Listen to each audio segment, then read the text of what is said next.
Tu es digne, notre roi, notre sauveur et Seigneur. Tu es digne, le créateur de cieux. Bien-aimés dans le Seigneur, bonjour et bienvenue sur notre chaîne YouTube. Je sais que ça fait longtemps qu'on n'a pas pu diffuser encore une telle information. Merci de nous être toujours fidèles. Alors aujourd'hui, j'aimerais qu'on puisse parler d'un seul verset. C'est la lettre de Paul aux Philippiens, chapitre 3, verset 19 dans la version du second. Dans d'autres versions, c'est au verset 18. Alors j'aimerais un peu commencer par le verset 17 pour que nous puissions arriver à 18. Que vous puissiez, 19, vous puissiez comprendre de quoi nous allons parler. Père, nous voulons parler de toi. Aide-nous ce matin, aide-nous à ce jour, en ce moment où nous te suivons, à te comprendre, à t'écouter. Au nom de Jésus, nous avons ainsi prié. Amen. Alors, je commence par le verset 17. Philippiens 3, 17. Je vais m'arrêter au verset 19. Soyez tous mes imitateurs, frères, et portez le regard sur ceux qui marchent selon le modèle que vous avez de nous. Car il y en a plusieurs qui marchent en ennemis de la croix de Christ. Je vous en ai souvent parlé et j'en parle maintenant encore en pleurant. 19 que notre thème, leur fin sera la perdition. Ils ont pour Dieu leur ventre, ils mettent leur gloire dans ce qui fait leur honte. Ils ne pensent qu'aux choses de la terre.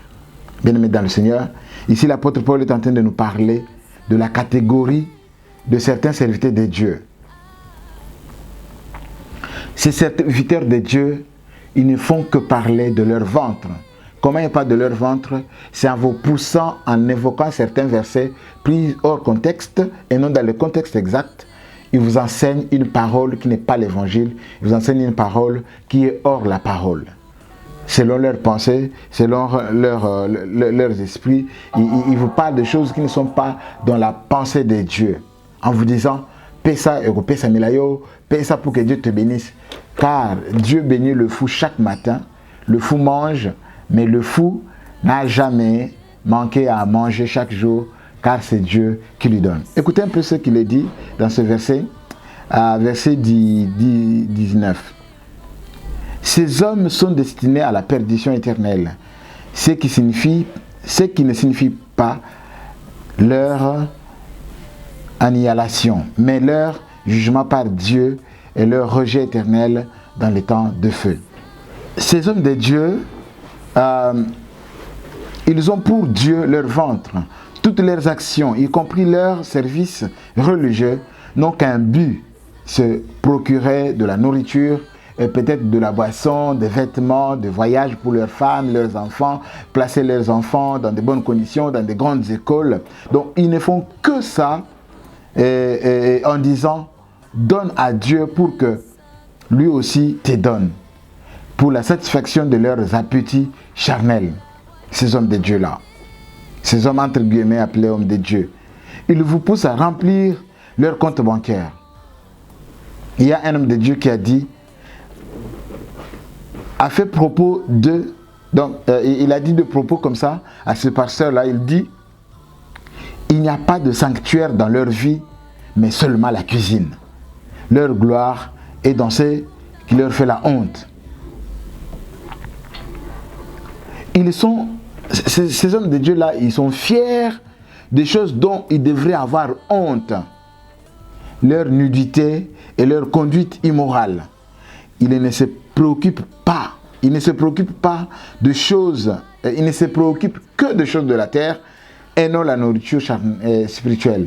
Ils se préoccupent que de la nourriture, des vêtements, des honneurs, donc l'honneur, de confort charnel, de plaisir qui prime pour eux. Ces gens-là, ils ne font que ça. Ils veulent toujours que vous soyez heureux, que vous achetiez des maisons. Ils ne se préoccupent que de choses charnelles. La pensée du ciel et de l'éternité ne les empêche pas de se vautrer dans le péché de ce monde. Ils agissent comme si ils allaient vivre éternellement. En parlant toujours de liens familiaux qui vous lient. C'est avec amertume, mes chers frères, que je vous parle de ces choses de la part de l'Éternel. Moi, personnellement, que vous voyez, je vis non loin des marchés, ici à Kinshasa, donc je vis non loin du marché Gambela. Tout le matin, je n'entends que les paroles, paie ça, donc donnez, il vous sera donné, Dieu va te bénir, rachète ta vie, rachète tes entreprises. Ça fait horreur, ça fait honte, ça fait mal aux oreilles en écoutant des choses pareilles. Chers serviteurs de Dieu, parle-nous de Christ, rien que Christ. Cela produira une satisfaction totale. Je ne dis pas qu'il ne faut pas donner à Dieu. Écoutez-moi très bien. Je dis qu'il faut donner à Dieu, car la Bible dit, il faut donner selon ce que vous avez résolu au fond de votre cœur. Ne donnez pas parce qu'on vous pousse à donner. Cela ne procurera jamais une bénédiction pour vous. Car quand nous donnons à Dieu, nous ne sommes que des gérants. Tout ce que nous avons vient de lui. Voilà pourquoi nous lui donnons ce que nous avons en possession. Nous lui remettons. C'est un signe de reconnaissance, un signe d'adoration à l'Éternel. Nous n'allons pas donner parce qu'on nous pousse de donner. Que cette petite exhortation vous conforte et vous ramène et vous rapproche de l'Éternel. Que vous puissiez donner selon ce que vous avez résolu au fond de votre cœur. Et que Dieu vous bénisse en donnant ainsi. Restez bénis ce matin au nom de Jésus. Amen.